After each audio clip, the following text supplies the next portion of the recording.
આ વધારેલા તમામ યુવાનોની જે આજે તારીખ 30/1/2026 ના રોજ ઓગણપુરા ઓગણજીની ગોદમાં આવેલું ગામ ઓગણમાથેથી ઓગણપુરા ગામ પડેલું એટલે પવિત્ર ગામ કહેવાય. અને આવા પવિત્ર ગામની અંદર આ બધા જ યુવાનોને એક લાગણી લાગી છે કે ગામની અંદર જે કંઈ દૂષણો છે, કુરિવાજો છે, આને ખરેખર હવે સમય પ્રમાણે આપણે એને દૂર કરવા પડે.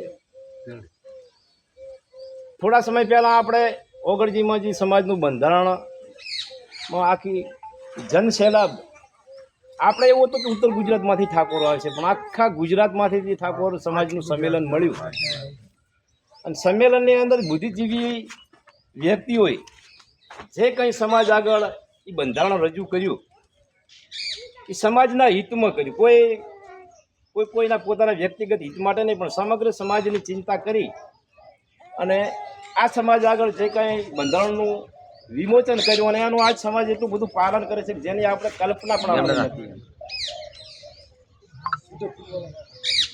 સમાજ ઠાકોર સમાજ આગળ ભલે પૈસા નહીં, થોડો શિક્ષણનો અભાવ છે, પણ બીજી સમાજ એવું કહે છે કે કંઈક શીખવું હોય તો ઠાકોર સમાજ પાસેથી શીખવું પડે. સમાજ સમજણ બુદ્ધિશાળી બહુ છે એમ, પણ પાછળ રહ્યો છે એનું મુખ્ય કારણ કે આપણામાં થોડા ઘણું શિક્ષણનો અભાવ અને થોડા ઘણા જે કંઈ આપણામાં કુરિવાજો હતા એ કુરિવાજોને કારણે થોડાક આપણે પાછળ રહી ગયા છે. પણ જાગ્યા ત્યાંથી સવાર.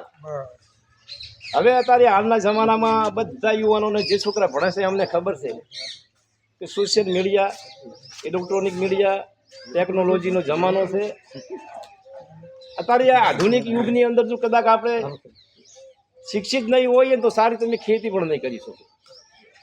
સારી ખેતી કરવી છે, સારો વેપાર કરવો હશે, ગવર્મેન્ટ નોકરી કરવી છે, સમાજની હાથે માનભેર જીવવું હશે, બીજી સમાજની હરોળમાં જીવવું હોય તો આપણા કને શિક્ષણ સિવાય કોઈ ઉધાર નથી. થોડા 6 તારીખે ગાંધીનગર રામલીલા મેદાનની અંદર સમાજના છોકરાની બહુ ચિંતા કરી.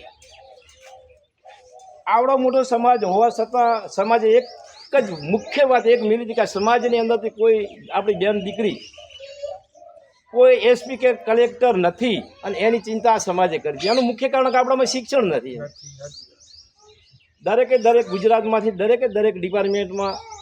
દરેક ડિપાર્ટમેન્ટમાં છોકરા છે, પણ એમાં આપણા કમનસીબી બે વાતની છે કે આજ દિન સુધી સમાજના કોઈ છોડી આપણી સમાજની બેન દીકરી કોઈ કલેક્ટર કે એસપી બની શક્યા નથી. એ આપણી મોટી કમનસીબી. ગુજરાતની અંદર 40થી 42% સમાજ, અને સમાજની અંદર આવડા બોળા સમાજમાંથી જો કોઈ આ પોસ્ટ પર કોઈ આપણો બેન દીકરી ના જઈ શકતી હોય તો એનાથી વિશેષ આપણે કમનસીબ કોઈ હોય જ ના કહે. અને એનું મુખ્ય કારણ કે આપણે શિક્ષિત નહોતા. દરેક યુવાનોને હું કહેવા માગું છું કે જાગે ત્યાંથી સવાર, શિક્ષણ તરફ પ્રયાણ કરો, ખોટા ખર્ચાથી બહાર આવો, દેખાદેખી કોઈ કરશો નહીં. બીજી સમાજની હરોળમાં જીવવું હોય તો બધા તમે ખોટા ખર્ચા બંધ કરો ને તો તમે બીજી સમાજની હરોળમાં જીવી શકો.